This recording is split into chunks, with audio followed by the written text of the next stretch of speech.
રામાયણનું મેં તમને કહ્યું હતું કે બીજું એક પાત્ર એટલે રાવણ, કે જેને આજે પણ દશેરા આવ્યા નથી ને એ ગામની અંદરથી આપણે જૂના કપડાં ગોતી આવીએ, છાણા ગોતી આવીએ, જે પણ તમને સારું લાગે આખે આખો એનો રાવણ બનાવીએ, પ્લાસ્ટિક ગોતી આવીએ ને કેટલું, અને એનું આપણે રાવણનું દહન કરીએ. પણ રાવણની અંદર પણ એક સારી વાત છે કે રાવણને પણ અંતની અંદર ખબર પડી ગઈ હતી કે મારે મુક્તિનો માર્ગ કયો છે.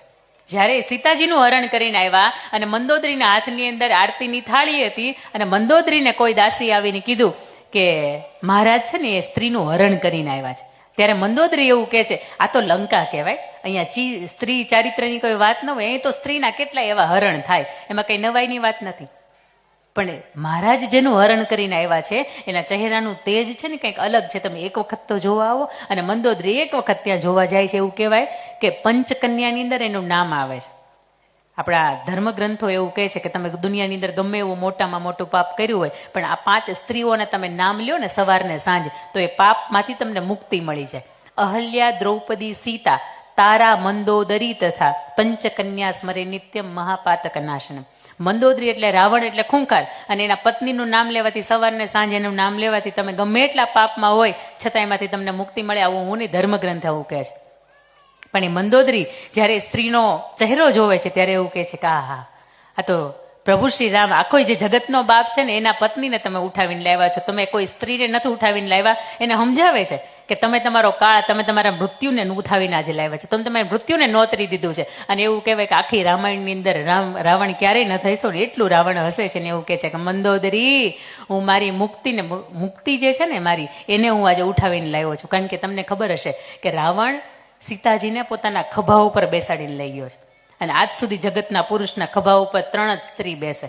એક એની દીકરી હોય ને તો એના ખભા ઉપર બેસાડી શકાય, બીજી એને બેન હોય ને તો એના ખભા ઉપર બેસાડી શકાય, ને ત્રીજી એની માં હોય ને તો જ એને ખભા ઉપર બેસાડી શકાય. અને તે દિવસે રાવણ એવું કહે છે કે મારો બાપ જગતનો બાપ અહીં ન આવત, મારી મુક્તિ ન થાત, મારી તો ઠીક આખા કુળની, આ રાક્ષસ કુળની મુક્તિ ન થાત, પણ મારી માને મેં અહીંયા લાવ્યો છું ને એટલા માટે મારી મુક્તિ થવાનું હવે કારણ, મને માર્ગ મારો મોકળો થઈ ગયો છે. હું એને ઈચ્છત તો આ રાણી મહેલની અંદર રાખી શકતો હતો, પણ મેં આખે આખું અશોક વાટિકા વન આપ્યું છે કે મારી માં ઊભી થઈ શકવી જોઈએ, બેસી શકવી જોઈએ, ને બંધન નામની કોઈ વસ્તુ ન લાગવી જોઈએ. એટલા માટે હું મારી મુક્તિ છે ને એને હું નોતરીને આવ્યો છું. રામાયણના અમુક પ્રસંગો એવા છે કે જેને મારા હૃદય ઉપર મને ખૂબ ગમે છે. અને બીજી વાત રામાયણની, કે જ્યારે રામ સેતુનું નિર્માણ થતું હતું અને હનુમાનજીની સાથે અંગદ ને વાલી ને સુગ્રીવ, વાલીને તો જો કે પેલા કિષ્કિંધાની અંદર એનું રામ નામ સત્ય બોલાવી દીધું, પણ એની સાથે જેટલા પણ વાનરો હતા નાના મોટા, પોતાના તરફથી જેટલા બનતા પ્રયત્નો હતા એ કરતા હતા. અને એની સાથે પ્રભુ શ્રી રામને પણ એવું થાય છે કે સવારથી સાંજ સુધીમાં વાનર સેના કેટલી બધી મહેનત કરે છે. દરેક પથ્થરની ઉપર જય શ્રી રામ લખીને તરાવે છે અને મૂકે છે. તો હું એમ કરું કે હું 2-4 પથ્થરની એની અંદર સહાય કરું, હું 2-4 પથ્થરની કંઈક મદદ કરું. અને પ્રભુ શ્રી રામ એક પથ્થર ઉપાડે છે અને હળવેકથી એની અંદર મૂકી દે છે. પથ્થર ડૂબી જાય છે. પ્રભુ શ્રી રામે મૂકેલો પથ્થર ડૂબી જાય છે અને વાનરે ડૂબેલો એને મૂકેલો પથ્થર છે એ તરી જાય છે. પ્રભુ શ્રી રામને અડધી રાત્રે પરસેવો વળી ગયો કે હું મારા હાથથી પથ્થર મૂકું તા ડૂબી કેમ જાય, સ્વપ્ન નથી ને બીજો પથ્થર ઉઠાવે છે અને મૂકે છે, બીજો પથ્થર ડૂબી જાય. અને પાછળથી હનુમાનજી જોવે છે અને હનુમાનજીને એવું કહે છે પ્રભુ, એટલે ત્યારે હનુમાનજીની સામે રામ જોવે છે ને એવું કહે છે કે આ પથ્થર ડૂબવાનું કારણ શું હનુમાનજી? અને ત્યારે હનુમાનજી એવું કહે છે કે ભગવાન તમે તમારા હાથેથી જેને તરછોડી દો ને સાહેબ, એ જગતની અંદર શું આ પાણીની અંદર પણ ન તરી શકે, એ ડૂબી જ જાય. જેને રામને છોડી દીધા છે, રામે જેને છોડી દીધા છે એ જગતની અંદર, જગતના ચોકની અંદર તરી ન શકે. અને જો તરવું હોય ને તો રામનું નામ એક જ એવું છે કે જે તમને તારી દે. બીજી વાત, હવે મારે તમને મૂળ વાત ઉપર, રામાયણના પથ દર્શન ઉપર લઈ જવાય છે. ત્યારે અહીંયા પરિવાર બેઠો છે, અહીંયા નાના મોટા બાળકો બેઠા છે, અહીંયા વહુવારો બેઠા છે, અહીંયા સાસુબા બેઠા છે, અહીંયા દાદા બેઠા છે, અહીંયા આપણે દાતાશ્રીઓ બેઠા છે, અને એની સાથે સાથે લગભગ આપણે અહીંયા વિદેશથી આવેલા મહેમાનો પણ બેઠા છે. સૌથી પહેલા તો વંદન આ માતૃશક્તિને હું કરું કે સવારમાં દૂધ લેવાથી લઈને સાંજે દૂધ મેળવવાનું છેલ્લું કામ કરે ત્યાં સુધીમાં પોતાનો સંપૂર્ણ સમય પોતાના બાળકોને, પોતાના પતિદેવને અને પોતાના પરિવારને આપે છે. એટલે સૌથી પહેલા વંદન તમને. બીજા વંદન એ દરેક વ્હાઇટ મિલિટરી ફોજ. આપણે તો અહીં કલર કેવો કલર, હવાર સુધી રમીએ તો એ પૂરો જ ન થાય. અહીંયા 4 કલરની અંદર બધા ગોઠવાઈ ગયા. જો એક વખત નજર નાખો જી, એક સફેદ કેશો, એક કાળો કેશો, એક ગ્રે કેશો, અને બીજો તમને ગણી લ્યો, મને તો 3 જ દેખાય છે અહીંથી. અને આપણે અહીંથી સવારથી સાંજ સુધી મેં તમને કહ્યું એમ કે કલરે કલર રમીએ તોય પૂરું ન થાય. પણ એ દરેક પુરુષ બેઠા છે કે જેણે પોતાને ખબર પડી પોતાના 2 પરિવારના સભ્યો હતા ને એમાંથી 3 થયા, 3માંથી 4 થયા, 4માંથી 5 થયા, અને પોતાને જે 8 કલાકની નોકરી હતી ને એનો ઓવર ટાઈમ કરીને પોતે 12 કલાકની કરી નાખી. કારણ કે એને એવું ખબર છે કે હું ભલે હજી દુઃખ ભોગવી લઉં પણ મારા પરિવારને હું મેક્ઝિમમ કઈ બાબતમાં સુખ આપી શકું. તમને મને જ્યારે લગ્નની આંગણે આપણા કાકાના, ફુવાના, ફઈના છોકરાના, ભાભીના, નણંદનો છોકરો પરણતો હોય ને તોય તમને મને ચિંતા હોય કઈ હાડી પહેરશું. હા બા સાચી વાત ને, કઈ હાડી પહેરશું. હા, પણ અહીંયા ઈ એવું વિચારતા હોય કે 5 વર્ષ પહેલા આપણા છોકરા પડ્યો અને તે દિવસે બ્લેક કલરનું વ્હાઇટ કલરનું જે સૂટ સીવડાવ્યું હતું ને બધામાં હાલે. બ્લેક કલરનો કોટ કાઢી નાખો તો એ વ્હાઇટ કલરના કપડા એટલે બધી જગ્યાએ કોકના બેસણામાં હાલે. પાછા આપણા બેસણાના અલગ હોય, લગ્નના અલગ હોય, ચાંદલા ચુંદડીના અલગ હોય, ઘરમાં પહેરવાના અલગ હોય, ગામની અંદર પહેરવાના અલગ હોય, બાજુના ગામે થોડીક ખરીદી કરવા જાય હોય ને તો ન્યાના અલગ હોય. પણ આ બધાની ચિંતા એ પુરુષને થાય છે. બીજી વાત કે એ જ્યારે એકલા હતા ને ત્યારે એને ત્યાં સરસ મજાની બાબરી પાડવાનું મન થતું હતું, પેલું સેટ વેટ જેલ લગાવવાનું મન થતું હતું, એને પરફ્યુમ લગાવવાનું મન થતું હતું, સરસ મજાના ઇન કરીને બહાર નીકળવાનું મન થતું હતું. પણ એકમાંથી જેવા 2 થઈ ગયા ને એટલે એનો ખર્ચો એને અડધો કરી નાખ્યો. 2માંથી 3 થયા ને એટલે એને ખર્ચો એને 25% કરી નાખ્યો. અને એમાંય ઘરની અંદર મા બાપની થોડીક બીમારીની જવાબદારી બધી આવી, બાળકોના શિક્ષણની જવાબદારી આવી, એટલે ટાલ પડવાની શરૂઆત થઈ ગઈ. એટલે તમે સમજી શકો એને ખર્ચો એનો 10% નથી કર્યો. અને હજી હોય ને તો ક્યાં હોય ખબર છે? આમાં ખર્ચો હોય. હા જો, હા તમને એમ લાગ્યું કે તમારી બાજુ બોલ્યું કહો કેમ, ન્યા હોય. અને ત્યાં તમે ગમે એટલા રોકો, ગમે એટલા ટોકો, જે અંદરથી નો સમજે ને એ તમારું મારું કોઈ દી બેનો સમજે. હા જો અહીંયા બોલ્યા, હવે તમે જાગો છો, તમે જાગો છો. ચાલો આ ખાતરી કરવાની હતી ખાલી. પણ એ બધાને એવું હોય કે ધંધો કરીએ ને એટલે ખાવું પડે અમારે. ધંધો દુનિયામાં ઘણા કરતા હોય. આ ઈશ્વરે જેટલા અહીંયા આવ્યા ને તો એ બધા એવું કીધું બસ આને નહીં અડતા. કારણ કે કૃષ્ણના યાદવોનો જો કોઈ આખો વિનાશ થયો હોય તો એનું કારણ પણ મૂળ એ હતું. પણ દરેક પુરુષને આ વંદન કે જેણે અમને સંસ્કૃતિ શીખવાડી છે, જેણે અમને આ વાર્તાઓ શીખવાડી, જેણે અમને રામ કોને કહેવાય, કૃષ્ણ કોને કહેવાય, સત ધર્મ કોને કહેવાય, આ બધા જ માર્ગ ઉપર લઈ ગયા છે. એના પછીના 3જા વંદન અહીંયા ઉપસ્થિત એ દરેક દીકરાને દીકરીઓને વંદન કે જેણે હંમેશા પરિવારના, સમાજના અને કુટુંબના અને મા બાપના નામ ઉજળા રાખ્યા છે.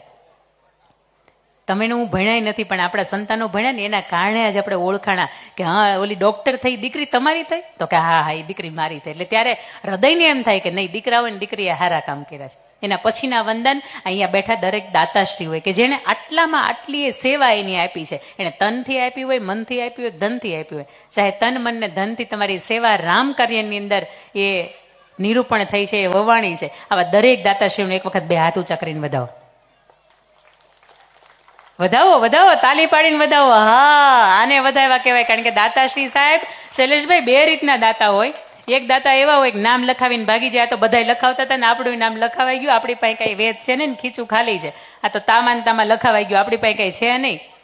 અને બીજા દાતાશ્રી એવા હોય કે તારો કે તેજસે ચંદ્ર છીપે નહીં, સૂરજ છીપે નહીં, બાદલે છાયો, રણે ચડ્યો રજપૂત છીપે નહીં, દાતા છીપે નહીં, માંગન આયો. દાતા પાસે કહેવા ન જવું પડે કે અમારે કાલ આવતીકાલે દીકરીઓને બેન્શન, દીકરીઓને જમાઈને ભેટ આપવાની છે તો એટલા એટલાને કવર કરવાનું છે. દાતાશ્રીઓ સામેથી એમ કે અમારે દીકરીઓને આપવાનું છે, અમારે જમાઈને આપવાનું. આ જમીનના નિર્માણની અંદરથી, આ મંદિરના નિર્માણની અંદરથી આપવાનું છે, આ હોલ બનાવવા માટે આપવાનું છે. થાય એટલે આપી દો. કારણ કે ઈશ્વરે ખાલી મોકલ્યા હતા અને પાછી ખાલી ઉપાડી લે.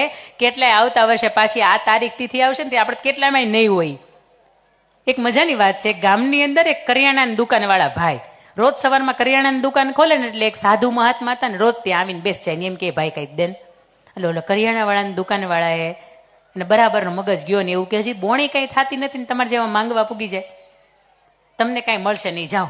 રોજ રોજ એટલે એ સંતનું અપમાન કરે ને સંતને એમ થાય કાંઈ વાંધો નહીં, આજ નહીં તો કાલે આપશે, પણ આ કંઈક આપશે એ આશાથી રોજ બેઠા રહે.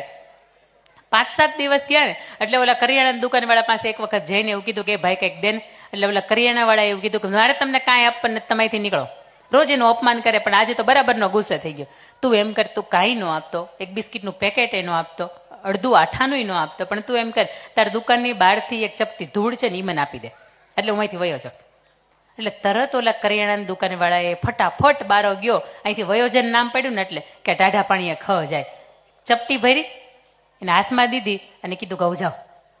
પણ તમને શું ફેર પડ્યો? તમારું શું વળ્યું? હાલો, મેં આ ચપટીથી તમને ધૂળ આપી, તમને કઈ વળ્યું? આ ધૂળથી તમને કઈ થાય? એટલે ત્યારે સંત મહાત્માએ બહુ મજાની વાત કરી કે માને કાંઈ નથી વળ્યું, પણ તારો હાથ તો વળ્યો ને. તારો હાથ તો વળ્યો ને, તારી હાથ પેઢી દેતા શીખશે. અને આ એક પેઢીમાં નિયમ દીધી હોય ને તો હાથ પેઢી ન આપે. અને ઈશ્વરે તમને એક આખા ગોળા જેટલું આપ્યું ને એમાંથી ઢાંકણા જેટલું દેવાઈ જાય ને તો સત્કાર્યોની અંદર દેવાઈ જાય. અને આ કાર્યો તો સાહેબ એવા બધા છે કે તમે 1 રૂપિયો આપ્યો હોય ને તો આ લોકોની મહેનત ભળે, આ લોકોને પરસેવો ભળે ને આ લોકોની સેવા ભળે, એટલે 1 રૂપિયો 1.25 રૂપિયો થઈને જાય. આવનારી પેઢીઓ ગર્વ લે કે અમારા વડવા હતા ને તે દી એને આ મંદિર બનાવ્યું હતું. એટલે અપાતું હોય ને અને ઠેકાણું હોય ને આપી જ દેવાનું, ઈચ્છવાને પૂછવાનું નહીં. તમે જોયું છે કે આજ સુધી ભેગું જેણે કર્યું છે ને એની પાસે કરજ થાય, એનું લૂંટાઈ જાય, એનું લઈ જાય, એને ઉધઈ લાગી જાય, બધા પ્રશ્નો આવે. પણ જેને આપી દીધું છે ને એને કોઈ દિવસ કરજ ન થાય. બીજી વાત મહત્વની કે એક દાદા હતા ને, એને જમીન જે હતી ને એની એ નદીના કાપની અંદર ગઈ, એટલે એમ ત્યાંથી તળાવ બરાબર બનાવવાનું હતું ને એની જમીન છે એમાં વહી ગઈ. 2 કરોડ રૂપિયા આવ્યા. કેટલા? એ આપણા પટેલના દાદા હતા. 2 કરોડ રૂપિયા એટલે દાદા ગાંડા જેવા, કારણ કે આટલા બધા પૈસા કોઈ દિવસ એને એક હમટા જોયા નહોતા. હવે આ પૈસાનું કરવાનું શું? એટલે કોઈ એવું કીધું હોનું લઈ લેવાય, તો કે ના ના હોનું ન લેવાય, હાચવું અઘરું પડી જાય. કોકે એવું કીધું બેંકમાં મૂકી દેવાય, એટલે કે ના ના ત્યાં તો ઓલા આલિયા મલિયા જેવા હોય ને બેંક ઉઠાવી જાય શાખા, એટલે ન્યાય ન મુકાય. શું કરાય? તો કે હીરા લઈ લેવાય. દાદાએ આવડા સરસ મજાના 2 કરોડના 25 જેટલા હીરા લીધા. પોતાની રૂમની અંદર એક ટેજોરીની અંદર સરસ મજાના કપડામાં બાંધીને, લાલ કલરના કપડામાં બાંધીને એમાં મૂકી દીધા, ડબ્બામાં ભરી. રોજ સવારમાં દાદા ગણે 1, 2, 3, 4, 25 સુધી રોજ ગણે. સવારમાં ગણે, સાંજે ગણે, મૂકી દીધા. 3 મહિના સુધી એક ધારા ગણ્યા ને એટલે હીરાની મગજ, દાદાના મગજ ઉપર આ હીરાની અસર થઈ ગઈ. એક દિવસ ગણતા ગણતા ગયા તો પથ્થર થઈ ગયા. આ હીરા નથી, આ તો પથ્થર થઈ ગયા. અને તેથી એના નોકર એવું કહે છે કે એને ગણવા જોઈએ ને એને શું ફેર પડે, હીરા હોય કે પથ્થર હોય? એને જેને વાપરવા હોય એના માટે ફેર પડે કે આ હીરા છે, પણ જેને હવારાંજ ગણવા જોઈએ એની પથ્થર ગણે કે હીરા ગણે, એને ફેર શું પડે? પણ વાત જયારે આખો પરિવાર અહીંયા બેઠો છે, આખો પરિવારનો ડાયરો અહીંયા બેઠો છે, મૂળ વાત મારે જે પાટીદાર સમાજની દીકરી થઈને, પાટીદાર સમાજની વહુ થઈને, પાટીદાર સમાજની દીકરી થવું ને સૌભાગ્યની વાત છે. પણ એના વહુ થઈને આખી જિંદગી જીવવી ને એ પરમ સૌભાગ્યની વાત છે, કારણ કે દીકરી જ થવાય છે. ઘણાથી વહુ નથી થવાતું. સમજાણું અહીંયા મારે શું કહેવાનું છે? સમજાણું ને? હા, આ મુખ્ય મુદ્દો છે, સમજવાનો મુખ્ય મુદ્દો છે.